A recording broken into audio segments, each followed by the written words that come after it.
trapped mother dog keeps running back into flames. When firefighter follows her, she breaks down in tears. The California hills blazed orange against the darkening sky as flames devoured everything in their path. Through the thick smoke and crackling heat, a golden retriever named Bella navigated the treacherous terrain with unwavering determination. Her once lustrous coat was now matted with soot, but her amber eyes remained focused on one mission: saving her 5 precious puppies. The abandoned barn where Mark, her negligent owner, had left her and her week-old litter was now engulfed in flames. Bella had already made 4 desperate trips, carrying each puppy by the scruff of their neck to a small creek bed she'd found a quarter-mile away. Now, she was racing back for her last baby, her heart pounding against her ribs. The heat was becoming unbearable, and breathing grew more difficult with each step. But maternal instinct drove her forward. As she approached the barn, a massive beam crashed down, sending sparks flying. Bella didn't hesitate. She squeezed through a gap in the burning wood, her fur singeing from the proximity to the flames. In the far corner, barely visible through the smoke, her smallest puppy lay whimpering. Scout, as she would later be named, was the runt of the litter, with a distinctive white patch shaped like a star on her chest. Bella gently gripped her last baby and turned toward the exit, but the fallen beam had shifted, blocking their escape route. Miles away, Emily Martinez adjusted her firefighting gear as her crew prepared to tackle the western edge of the wildfire. At 32, she was one of the most experienced members of the California Forest Service's firefighting team, known for her intuition and calm under pressure. Something about this fire felt different, more personal. "Team Alpha, move in from the north," crackled her radio. "We've got structures at risk." As Emily and her team navigated their truck through the smoke-filled roads, she caught a glimpse of movement in her peripheral vision. A flash of golden fur disappeared into the trees. "Hold up," she called to her driver. "I saw something." Against protocol but following her instincts, Emily jumped from the truck. The smoke was thick, but she could hear it now, the distinct sound of an animal in distress. Following the sounds, she pushed through the underbrush until she reached a small creek bed. There, huddled together under an overhanging rock, were 4 golden retriever puppies, their tiny bodies trembling. "Base, this is Martinez," she radioed. "I've got 4 puppies here. Looks like someone abandoned them. But," she paused, counting again, "there might be more. I'm gonna check the area." The response was immediate. "Negative, Martinez. Fire's moving too fast. Get those puppies to safety and rejoin your unit." But Emily had already spotted the paw prints leading away from the creek, back toward the heart of the fire. Something told her there was more to this story. Quickly arranging for animal control to collect the 4 puppies, Emily set off following the tracks. The smoke was getting thicker, and the roar of the fire grew louder with each step. Then she heard it, a desperate barking coming from a burning barn. Through the smoke, she could make out a golden retriever throwing herself against a partially collapsed wall, trying to find a way in. The dog turned to Emily and their eyes met. In that moment, Emily saw something she'd never forget, a mother's desperate plea for help. "I'm coming," she whispered, pulling her protective mask tighter. "Just hold on." The next few minutes would change not only Emily's life, but would set in motion a chain of events that would touch countless others. As she approached the burning barn, Emily had no way of knowing that this rescue would lead to one of the most significant animal welfare campaigns in California's history. The heat was intense enough to melt Emily's face shield as she approached the barn. Bella, the golden retriever, barked urgently, running between Emily and the burning structure. Years of firefighting experience told Emily the building could collapse any minute, but the dog's distress was unmistakable. "Where, girl? Show me," Emily called out, her voice muffled by her respirator. Bella led her to a partially collapsed wall where faint whimpers could be heard from inside. Emily's trained eye quickly assessed the situation. The main support beam was groaning under the weight of the burning roof, and thick black smoke poured from every opening. "Base, this is Martinez," I'm at a burning barn with a mother dog and at least one trapped puppy. Requesting immediate backup. Martinez, negative on backup. All units engaged. Get out of there now. Emily looked at Bella, who stared back with pleading eyes. Sorry, base. Can't do that. Using her axe, Emily began clearing debris from the wall. The heat was overwhelming, and sweat poured down her face inside her mask. Bella stayed close, dancing anxiously from paw to paw. Finally, Emily created an opening large enough to squeeze through. Stay here, she commanded Bella, but the mother dog had other ideas. As soon as Emily crawled through the gap, Bella followed. The interior of the barn was a hellscape of flames and falling debris. Through the smoke, Emily could see a tiny golden form huddled in a corner, barely moving. Before she could reach it, there was an ominous crack from above. Look out! Emily screamed instinctively, though she knew the dog couldn't understand. But Bella did something extraordinary. She launched herself forward, grabbed her puppy by the scruff, and threw herself toward Emily just as a burning rafter crashed down where they had been seconds before. The way back to their entry point was now blocked by burning debris. Emily scooped up both dogs and searched desperately for another exit. The smoke was getting thicker, and she could feel the heat even through her protective gear. Then she spotted it, a small window near ground level, partially hidden behind some old hay bales. Hold on, she told her charges, cradling them close as she made a run for it. The window was barely big enough, but Emily didn't hesitate. She wrapped Bella and the puppy in her fire-resistant jacket and pushed them through first, then wiggled through herself, falling roughly onto the ground outside. They'd made it out just in time. With a deafening roar, the barn's roof collapsed completely, sending a shower of sparks into the night sky. Emily quickly checked the dogs. The puppy was unconscious but breathing, its tiny chest rising and falling rapidly. Bella was in worse shape. Her paws were badly burned, and patches of her fur were singed or missing entirely. Yet the mother dog's only concern was her puppy, trying to nudge the little one awake despite her own injuries. Base, this is Martinez. I need immediate medical transport for 2 canine victims. Both with smoke inhalation, one with severe burns. This time, the response was immediate. Transport en route to your location. Well done, Martinez. As they waited for help, Emily cradled both dogs, speaking softly to keep them calm. Bella rested her head on Emily's lap, her eyes never leaving her puppy. Looking at them, Emily felt a fierce surge of protectiveness. These weren't just any rescue victims. They were survivors, fighters. You're safe now, she whispered, gently stroking Bella's head. Both of you, I promise.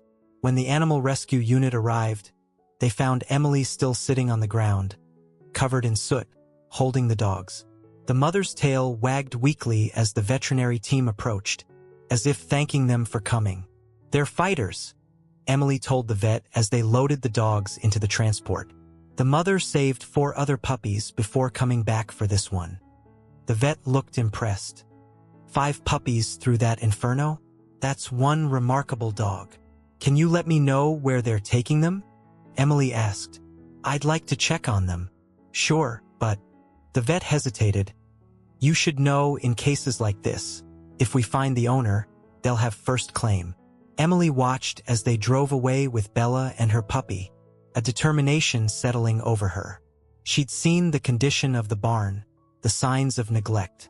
If there was an owner out there, they had some serious questions to answer.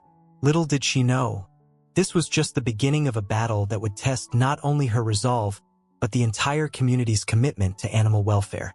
3 days after the rescue, Emily stood in the Mercy Animal Hospital's recovery ward, her heart breaking at the sight before her.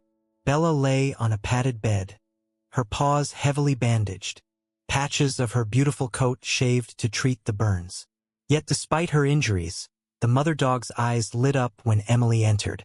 Hey, beautiful girl, Emily whispered, kneeling beside the bed. Bella's tail thumped weakly against the mattress, and she tried to lift her head. No, stay still. You need to rest. Dr. Sarah-chan, the attending veterinarian, appeared with charts in hand. "She's quite the celebrity around here," she said, smiling. "All 5 puppies are doing well. Though Scout, that's what we're calling the last one you rescued, needed oxygen therapy for the first day." "Scout," Emily repeated, watching as Bella's ears perked up at the name. "It suits her. How long until they can be released?" Dr. Chen's expression grew serious. "That's what I wanted to discuss with you. The puppies should be ready in a few days, but Bella's recovery will take weeks. The burns on her paws are severe, and she'll need extensive care." She paused. "There's also another issue. The owner showed up yesterday." Emily felt her stomach clench. "The one who left them in that barn? Mark Davidson claims he was renovating the barn as a breeding facility." Dr. Chen's tone made it clear what she thought of that explanation. "He's demanding we release them to him once they're stable." "Like hell," Emily muttered, watching Bella nuzzle Scout, who had been brought in for feeding time. "That barn was a death trap. No water. No badding. If he gets them back." "I agree," Dr. Chen interrupted, "which is why I've already contacted Animal Protection Services. They're sending an investigator, but we need someone to file a formal complaint. Someone who witnessed the conditions firsthand." Emily straightened up, her firefighter's uniform still smelling faintly of smoke from her latest shift. "Where do I sign?" The next few days became a blur of activity. Emily filed her complaint and gathered evidence from the fire scene. Her colleagues from the fire department provided statements about the barn's condition. The local media picked up the story, dubbing Bella the golden hero. But Mark Davidson wasn't going away quietly. He hired a lawyer and began making threats about property rights and business losses. The situation came to a head 1 week after the rescue, during a preliminary hearing at the county courthouse. Emily sat in the courtroom, her uniform pressed and spotless, listening as Davidson's lawyer painted a picture of a responsible breeder whose business had been devastated by the wildfire. Then it was her turn to testify. Standing before the judge, Emily described what she'd found that night: the filthy conditions in the barn, the lack of basic necessities, the way Bella had risked everything to save her puppies. "Your Honor," she concluded, her voice steady, "I've been a firefighter for 10 years. I've seen what panic looks like in animals trapped by fire. But what I saw in Bella wasn't panic. It was purpose. She went back into that inferno 5 times to save her babies. Meanwhile, Mr. Davidson wasn't anywhere near the property. He hadn't been there for days, according to neighbors. The judge, an elderly woman with sharp eyes, studied the photographs Emily had submitted. They showed the barn's interior before it collapsed. The dirty conditions, the lack of proper ventilation, the makeshift pen where Bella had given birth on a floor covered in moldy hay. "Mr. Davidson," the judge said finally, "I'm issuing a temporary custody order placing these animals in the care of the Mercy Animal Hospital until a full investigation can be completed. Furthermore, I'm ordering you to pay for their medical care." Davidson jumped up, red-faced.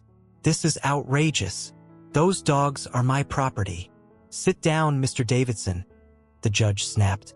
"Living creatures are not merely property, and this court takes allegations of neglect very seriously. Consider yourself lucky I'm not issuing criminal charges at this time." Outside the courthouse, Emily was surrounded by reporters and animal rights activists who had gathered to support Bella's case. But she had eyes only for Dr. Chen, who was waiting with news from the hospital. "How are they?" Emily asked. Dr. Chen smiled. "Bella ate a full meal today, and Scout is turning into quite the little troublemaker. Would you like to come see them? There's something I'd like to discuss with you." As they drove to the hospital, Emily couldn't shake the feeling that her life was about to change dramatically. She had no idea just how right she was. The proposition Dr. Chen had in mind wasn't entirely unexpected, but it still made Emily's heart race. "We need a foster home for Bella and Scout during the investigation," the vet explained as they watched the pair through the recovery room window. "Someone with experience handling injured animals. Someone who can monitor their recovery and provide testimony if needed. Yes, Emily said immediately. I mean, if you're asking me, yes. Dr. Chen smiled. I was hoping you'd say that. There's just one catch. The other puppies have already been placed in pre-approved adoption homes. Are you sure you're ready to separate them? Emily watched as Bella gently cleaned Scout's face with her tongue. The smallest puppy had become inseparable from her mother during their recovery, while her siblings had grown more independent. I think these two need to stay together, she said softly. They've been through too much. The next few weeks were a crash course in animal rehabilitation. Emily converted her modest ranch house's spare room into a recovery suite, complete with orthopedic dog beds and non-slip mats. She learned to change bandages, apply burn ointment, and recognize signs of pain or distress. Bella proved to be an exceptional patient, never complaining during treatment, though Emily could see the pain in her eyes. Scout, true to her name, became the household explorer as soon as she could walk steadily, with Bella watching anxiously from her bed. Word of their story spread through the community. Local pet stores donated supplies. A retired physical therapist volunteered to teach Emily canine massage techniques. Children sent drawings and letters to the brave fire dog and her baby. But it wasn't all heartwarming moments. Mark Davidson's lawyer kept filing motions, trying to regain custody. The investigation revealed a pattern of neglect across multiple properties, but gathering evidence took time. One evening, as Emily sat on her porch watching Bella take tentative steps on her healing paws while Scout bounced around her like a furry ping-pong ball, her phone rang. It was Jessica Torres, the prosecutor handling Bella's case. We found more, Jessica said without preamble. 3 other properties, all with similar conditions. Former employees willing to testify. Emily, this is bigger than just Bella. Davidson's been running a puppy mill operation across 2 counties. Emily watched as Scout flopped dramatically at her mother's feet, begging for attention. Bella, despite her still tender paws, gently nudged her playful pup. What do you need from me? We're building a class action case. Several animal welfare organizations want to join forces. But we need a face for the campaign. Someone who can speak to both the tragedy and the hope in these situations. Looking at Bella and Scout, Emily thought about all the other dogs out there, waiting for someone to speak up for them. I'll do it, she said. But I want to do more than just talk. I want to create something lasting. That conversation sparked an idea that would eventually become Bella's Brigade. Emily began sketching out plans for a comprehensive animal welfare program that would combine rescue efforts, rehabilitation services, and community education. She started small, utilizing her firefighter connections to create an emergency response network for animals during disasters. Local veterinarians offered discounted services. Schools requested presentations about animal care and fire safety. Bella and Scout became regular visitors at these events. Once they were fully healed, Bella, with her gentle dignity and obvious devotion to both Scout and Emily, was a living testament to the power of second chances. Scout, now a bouncing bundle of golden fur, demonstrated the joy that came from proper care and love. The legal battle continued, but public opinion had shifted dramatically. When evidence of Davidson's operation made headlines, supporters rallied around Bella's story. Letters poured in from across the country, many sharing similar experiences with unscrupulous breeders. Emily found herself speaking at city council meetings, animal welfare conferences, and even state legislative sessions. Bella would lie calmly at her feet during these appearances, occasionally offering a paw to children who came to meet the hero dog. You know what amazes me most? Emily confided to Dr. Chun during one of Bella's checkups. After everything humans put her through, she still trusts us, still loves us. That's the thing about dogs, Dr. Chun replied, watching as Bella showered her face with kisses. They give us chance after chance to be worthy of their love. As summer turned to fall, Emily's home had become something of a sanctuary. The spare room, no longer needed as a recovery suite, was transformed into an office for Bella's Brigade. Maps marked potential puppy mill locations. Files detailed rescue operations. Photos of success stories covered one wall. But the most important changes weren't visible on any map or documented in any file. They were in the way Bella now ran confidently through the backyard, her paws fully healed. They were in Scout's exuberant greeting whenever Emily returned from a shift. They were in the growing network of people committed to making a difference in animals' lives. On a crisp autumn morning, exactly 6 months after the fire, Emily stood before a packed courthouse. Bella sat perfectly poised beside her, with Scout, now a lanky adolescent, watching attentively from a volunteer's care in the gallery. "Your Honor," Emily began, her voice steady. "When I found Bella that night, I was just doing my job. But what happened next showed me that sometimes doing your job means taking on a bigger responsibility."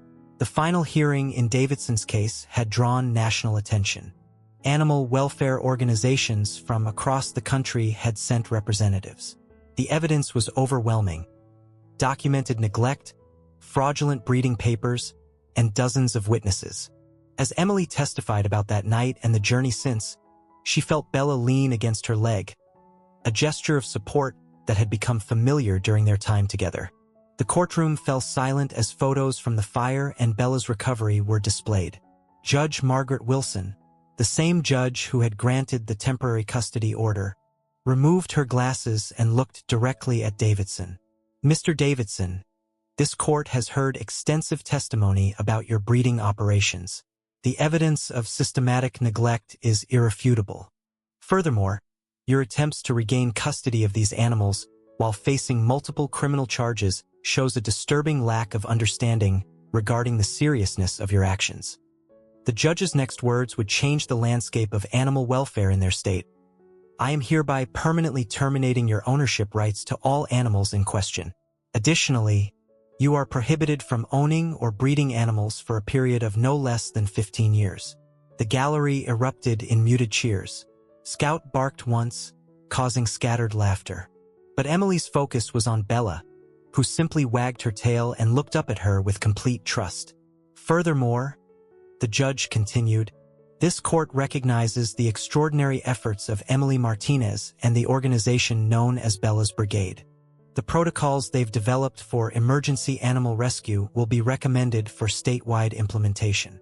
Outside the courthouse, reporters gathered as Emily knelt beside Bella and Scout for photos. "What's next for Bella's Brigade?"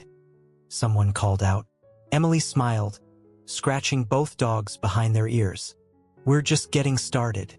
Today, we're announcing the launch of our mobile veterinary unit, which will provide care in underserved areas. We're also partnering with fire departments across the state to implement animal rescue training." But the biggest announcement came last. And thanks to generous donations and grants, we're breaking ground next month on the Bella's Brigade Sanctuary and Rehabilitation Center. It will serve as both a haven for rescued animals and a training facility for emergency responders. That evening, Emily sat on her porch swing, watching Bella and Scout play in the yard. The setting sun painted the sky in shades of orange reminiscent of that fateful night. But now those colors held promise instead of danger. Dr. Chen's car pulled into the driveway, and both dogs rushed to greet her. She had become a regular visitor and a crucial partner in Bella's Brigade's work. "Quite a day," she said, joining Emily on the swing. "Have you seen the social media response? #Bella's Brigade is trending nationwide." Emily nodded, thinking about how far they'd come. "You know what someone called us today? The voice for the voiceless. But that's not quite right, is it? These animals have voices. We just needed to learn how to listen." As if to emphasize the point, Bella brought her favorite toy over, dropping it in Emily's lap with an expectant look. Scout immediately tried to steal it, leading to a playful chase around the yard. "Look at them now," Dr. Chen marveled. "You'd never know what they've been through." But Emily could see it in the protective way Bella watched over Scout, in the slight hesitation before entering unfamiliar buildings, in the deep appreciation for simple comforts like soft beds and fresh water. Their past was part of their story, but it didn't define their future. Bella's Brigade had grown beyond anything Emily had imagined. What started as one firefighter's promise to a brave mother dog had evolved into a movement. They now had volunteers in 3 states, a dedicated legal team, and partnerships with dozens of animal welfare organizations. But more importantly, they had hope. Hope in the form of every animal saved, every abuser brought to justice, every law changed to protect the vulnerable. Hope in the way communities came together to support their work. Hope in the resilience of creatures like Bella, who showed that love could overcome the darkest circumstances. 1 year after the fire, Bella's Brigade Sanctuary and Rehabilitation Center opened its doors. The sprawling 10-acre facility stood as a testament to what one community could achieve when united by compassion. Emily stood at the podium during the opening ceremony, Bella and Scout by her side, addressing the gathered crowd. "When I first met Bella," Emily began, her voice carrying across the attentive audience, "she taught me that courage doesn't always roar. Sometimes it's a mother's quiet determination to save her children. Sometimes it's the strength to trust again after betrayal. And sometimes it's the willingness to turn personal tragedy into universal hope." The sanctuary was a marvel of thoughtful design. The rehabilitation wing featured state-of-the-art hydrotherapy pools, specially designed recovery rooms, and a dedicated veterinary clinic. The training center included simulation rooms where firefighters and emergency responders could practice animal rescue techniques. But perhaps most impressive was the Second Chance Adoption Center, where rescued animals could heal and wait for their forever homes. As Emily led tours through the facility, she shared stories of their journey. She showed visitors the Wall of Honor, where Bella's story was prominently displayed alongside photos of other rescued animals. Scout, now fully grown but still playful, charmed everyone she met, while Bella maintained her gentle, dignified presence. "This isn't just a shelter," Emily explained to a group of school children. "It's a place of transformation. Every animal that comes through these doors has a story, and every story deserves a happy ending." The sanctuary quickly became known for its innovative approaches. They pioneered a program pairing rescued dogs with firefighters suffering from PTSD, finding that the healing went both ways. Their mobile veterinary unit, decorated with Bella's image, became a familiar sight in rural communities. They even developed a children's education program called Bella's Buddies, teaching young people about animal welfare and responsible pet ownership. But perhaps the most significant impact came from their legal advocacy work. The Bella Law, as it came to be known, passed in their state legislature, establishing stricter penalties for animal abuse and requiring regular inspections of breeding facilities. Other states began adopting similar legislation, creating what some called the Bella effect. One quiet evening, as Emily sat in her office at the sanctuary reviewing adoption applications, she heard a commotion in the hallway. Looking up, she saw Bella and Scout leading a newly rescued dog, a terrified golden retriever who looked remarkably like Bella, toward the rehabilitation wing. "They do this every time," Dr. Chun commented from the doorway. "It's like they know exactly what these animals need." Emily watched as Bella gently approached the nervous newcomer, while Scout playfully demonstrated that humans could be trusted by rolling over for belly rubs from the staff. It was their own form of therapy, survivors helping survivors. The sanctuary's success led to national recognition. Documentary filmmakers came to tell Bella's story. Universities studied their rehabilitation methods. But for Emily, the real measure of success was in the small moments. The first tail wag from a formerly abused dog, the first purr from a rescued cat, the first time an animal learned to trust again. On the anniversary of the fire each year, the sanctuary held a special celebration called Bella's Day. Hundreds of adopted animals and their families would return to share their success stories. The sight of so many happy endings never failed to move Emily to tears. During one such celebration, as she watched Bella and Scout playing with their extended family of rescued animals, Emily reflected on how one act of courage had created such far-reaching change. The frightened mother dog she'd found in the fire had become a symbol of hope, her story touching countless lives. "You know what I've learned?" she said to Dr. Chan, who had become not just a colleague but a dear friend. "Love isn't just about emotion, it's about action. It's about seeing injustice and deciding to do something about it. It's about believing that one person or one dog can make a difference. Bella trotted over, gray now frosting her muzzle but her eyes still bright with purpose. Scout followed, carrying her favorite toy to share with a newly arrived puppy. Together, they had created more than just a sanctuary. They had built a legacy of love that would continue to grow and inspire long into the future. As the sun set on another day at Bella's brigade, Emily knew that while their story had begun in fire, it would forever be defined by the light of hope it brought to others. In the end, it wasn't just about saving animals. It was about showing the world what compassion in action could achieve. And somewhere out there, another animal waited to be saved. Another story waited to be told. Another life waited to be changed. Thanks to Bella's courage and Emily's dedication, help would be there when it was needed most.